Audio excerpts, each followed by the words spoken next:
Hello everyone, welcome back to Raj talks. ഹൃദയപൂർവ്വം, straight from the heart.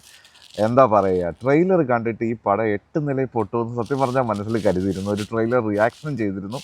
Almost ഇതേ opinion തന്നെ പറഞ്ഞു. കുറച്ച് സോഫ്റ്റായി പുതപ്പിച്ച് പറഞ്ഞു എന്ന് വേണമെങ്കിൽ പറയാം, ഒന്ന് സൂചിപ്പിച്ച് പറഞ്ഞു എന്ന് വേണമെങ്കിൽ പറയാം. പക്ഷേ എനിക്ക് വലിയ ഒരു ഇതൊന്നും തോന്നുന്നില്ല. നിങ്ങൾ നോക്കിയാൽ മതി, ചാനലിൽ ആ വീഡിയോ അപ്ലോഡ് ചെയ്തിട്ടുണ്ട്.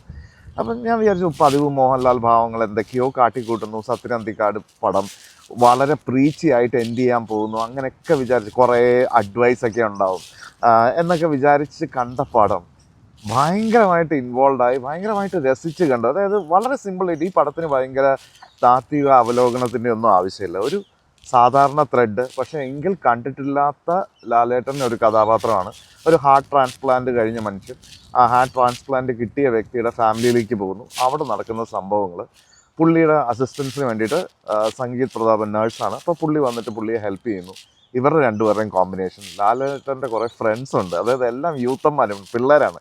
അരുൺ പ്രദീപ്, മറ്റേ താഹ, അങ്ങനെ സോഷ്യൽ മീഡിയയിൽ ഒരുപാട് വീഡിയോസ് ചെയ്യുന്ന പിള്ളേർ, ഇവരൊക്കെയാണ് ഫ്രണ്ട്സ് ഇതിനകത്ത്.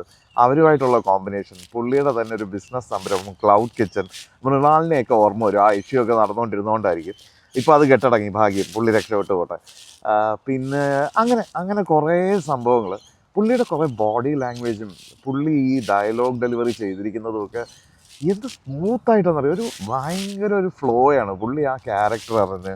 ഇപ്പോൾ പുള്ളിക്കൊരു നടുവിനൊരു പ്രശ്നം വരുമ്പോൾ നിന്ന് ഭക്ഷണം കഴിക്കുന്ന ഒരു രീതി പോലും കണ്ട് നിൽക്കാനൊരു അഴകാണ് ശരിക്കും. ഭയങ്കര എൻജോയ് ചെയ്ത് കണ്ട ത്രൂ ഔട്ട് സിനിമയിൽ. ഭയങ്കര കോമഡി അങ്ങനെയൊന്നുമല്ല, ചിരിച്ചു മറിയുന്നതല്ല, എങ്കിൽ എപ്പോഴും നർമ്മമുള്ള നമ്മുടെ നമ്മുടെ ചുണ്ടിൽ ഇപ്പോഴും ഒരു ചിരി ഉണ്ടാവും. തുടക്കം മുതൽ അവസാനം വരെ ഒരു ചിരി ഉണ്ടാവും. പിന്നെ ഇതിൻ്റെ ട്രാക്ക് ഇടയ്ക്കിടയ്ക്കൊക്കെ മാറി എങ്ങോട്ടെങ്കിലുമൊക്കെ പോകുന്നു എന്ന് നമുക്ക് തോന്നും. അത് എന്താ പറയുക, ഇപ്പോൾ ലാലേട്ടൻ്റെ പ്രായം ഇത്രയായി, പ്രേമിക്കാൻ പാടില്ല, പക്ഷെ അങ്ങനെയല്ല, അതൊരു വികാരമാണ്. ഒറ്റപ്പെട്ട ഒരു മനുഷ്യന് വരുന്നൊരു വികാരം, പിന്നെ അതിനെ മനസ്സിലാക്കുന്നു, അത് മാറുന്നു. ക്ലൈമാക്സിനോട് അടുപ്പിച്ചിട്ടുള്ള പുള്ളിയുടെ ഒരു മൊണോലോഗുണ്ട്, ഒരു ഓൾമോസ്റ്റ് 2-3 മിനിറ്റ്. നമ്മൾ ശരിക്കും കരഞ്ഞു പോകും. ഞാൻ കരഞ്ഞു. എനിക്ക് കണ്ടിട്ട് ഭയങ്കര ഇമോഷണലി അതുമായിട്ട് കണക്റ്റ് ആയത്. ആ പുള്ളി പ്രസൻറ്റ് ചെയ്തിരിക്കുന്ന രീതി, ഇതിനകത്ത് സത്യനന്ദിക്കാടിൻ്റെ ഇൻ്റർവ്യൂവിൽ നിന്ന് മനസ്സിലാക്കിയതാണ്, ഈ സ്പോട്ട് ഡബ്ബിങ്ങോ ഈ സൗണ്ട് റെക്കോർഡ് ചെയ്യുന്ന ഒരു രീതിയാണ് ഇവരിതിന് വേണ്ടിയിട്ട് ചെയ്തിരിക്കുന്നതെന്നാണ് പറഞ്ഞിരിക്കുന്നത്. ലാലേട്ടൻ അത് കിഡിലുമായിട്ട് വന്നിട്ടുണ്ട്. എനിക്ക് ഈ ത്രൂ ഔട്ട് ഈ സിനിമയിലെ ഡയലോഗ്സാണ് എനിക്ക് ഇഷ്ടപ്പെട്ടത്. അത് ആ ഡയലോഗ് ലാലേട്ടൻ പ്രസൻറ്റ് ചെയ്ത രീതിയാണോ ഇഷ്ടപ്പെട്ടെന്ന് ചോദിച്ചാൽ എനിക്കറിയില്ല. ഞാൻ അത്രയും ഇൻവോൾവ് ആയിട്ട് കേട്ടിരുന്ന കുറേ ഡയലോഗുകൾ, പുള്ളി പ്രസൻറ്റ് ചെയ്ത രീതി. ഇപ്പം സംസാരിക്കുന്നതിൻ്റെ ഇടയ്ക്ക് ഒരു പോസ് എടുക്കുമ്പോൾ ഈ ലിപ്പിൽ ഒരു സൗണ്ട് വരുമല്ലോ, അങ്ങനെയൊക്കെ വരുന്ന ചെറിയ സൗണ്ടുകളൊക്കെ അത് ഗ്രാസ്പ് ചെയ്തിരിക്കുന്ന രീതി. സോറി, വീഡിയോയ്ക്ക് ചെറിയൊരു കുലുക്കം ഉണ്ടാവും, കയ്യിൽ പിടിച്ചിട്ടാണ് ചെയ്യുന്നത്. ബട്ട് എനിവേസ് എനിക്കത് ഭയങ്കര ഇഷ്ടപ്പെട്ടു.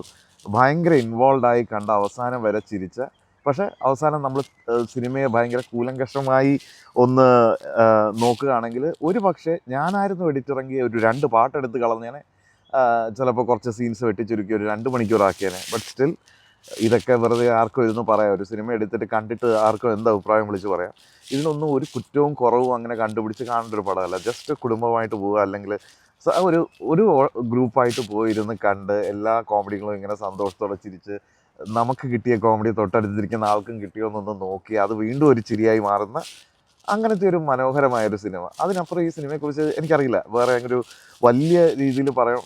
പ്യുവർ പെർഫോമൻസ്, അതും ലാലേട്ടനും സംഗീതമായിട്ടുള്ള കോമ്പിനേഷൻ. ഞാനത് ഏറ്റുകിട്ടിയിരിക്കുമെന്ന് വിചാരിച്ചിരുന്നായിരുന്നു. അത് നല്ല രസമായിട്ട് വന്നിട്ടുണ്ട്. സംഗീതിൻ്റെ കൗണ്ടറൊക്കെ സ്പോട്ട് ഓൺ. പുള്ളി കുറേ ലിഫ്റ്റ് ചെയ്യുന്നുണ്ട് പടത്തിനെ.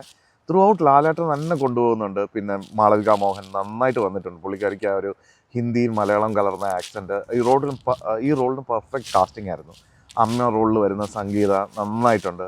സിദ്ദിഖിക്ക, പിന്നെ ലാലു അലക്സ്, ജനാർദ്ദനൻ, ഇവരൊക്കെ മെയിൻ ക്യാരക്ടേഴ്സാണ്. പിന്നെ ചെറിയൊരു റോളിൽ ബാബുരാജ് വരുന്നുണ്ട്.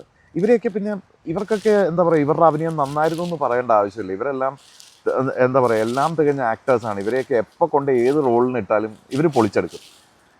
ദാറ്റ്സ് ഓൾ അബൌട്ട് ഹൃദയപൂർവ്വം. Go and watch on theatres, that's it. അത്രയേ ഉള്ളൂ. നല്ല അടിപൊളി, ഭയങ്കരമായിട്ട് നമ്മുടെ മനസ്സിനെ സന്തോഷിപ്പിക്കുന്ന, എങ്കിൽ എവിടേക്ക് ഒരുപാട് ചിന്തിപ്പിക്കുന്ന, നമ്മളെ വൈകാരികമായി പിടിച്ചിരുത്തി നമ്മുടെ കണ്ണ് നനയിപ്പിക്കുന്ന നല്ലൊരു ചിത്രം.